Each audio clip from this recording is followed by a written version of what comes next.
ఆంధ్రప్రదేశ్ ముఖ్యమంత్రి నారా చంద్రబాబు నాయుడు రాష్ట్ర ఆర్థిక పరిస్థితిపై చేస్తున్న ప్రకటనలు తీవ్ర గందరగోళానికి దారితీస్తున్నాయి.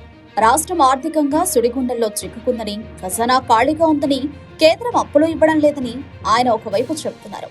అయితే కొద్ది రోజులకే మరో పవర్ పాయింట్ ప్రెజెంటేషన్ ఇచ్చి రాష్ట్రం 11.28% జీఎస్డీపీ వృద్ధి రేటును సాధించిందని, ఆర్థిక వ్యవస్థ భేష్గా ఉందని ప్రకటించడం విమర్శలకు తావిస్తోంది. సూపర్ 6 హామీలు అమలు చేయాలని ఉన్నా నిధులు లేవని చెబుతున్న సీఎం అదే సమయంలో అధిక వృద్ధి రేటు సాధించామని చెప్పడం వైరుధ్యంగా ఉంది. గత ఏడాదిన్నర కాలంలో 2.60 లక్షల కోట్ల అప్పులు చేసిన విషయాన్ని దాచిపెట్టి అంతా బాగానే ఉందని మభ్యపెట్టే ప్రయత్నం చేస్తున్నారని విపక్షాలు ఆరోపిస్తున్నాయి. జీఎస్డీపీ వృద్ధికి కారణాలుగా ఆయన చూపిన అంశాలైన ఆక్వా విద్యుత్ రాయితీ, పోర్టుల అభివృద్ధి వంటివి గత ప్రభుత్వ హయాంలో మొదలైనవేనని విమర్శకులు అంటున్నారు.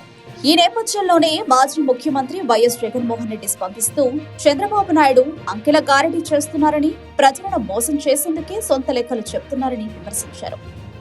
గణాంకాల ఆధారంగా చూసినా ప్రస్తుత ప్రభుత్వం అన్ని రంగాలలోనూ తమ పాలనతో పోలిస్తే తీసికట్టుగా ఉందని ఆయన రుజువు చేశారు. ప్రభుత్వం నిజమైన ఆర్థిక పరిస్థితిని పారదర్శకంగా ప్రజలకు వెల్లడించాలని, కేవలం గణాంకాలతో మభ్యపెట్టే ప్రయత్నం మానుకోవాలని ఆర్థిక నిపుణులు సూచిస్తున్నారు.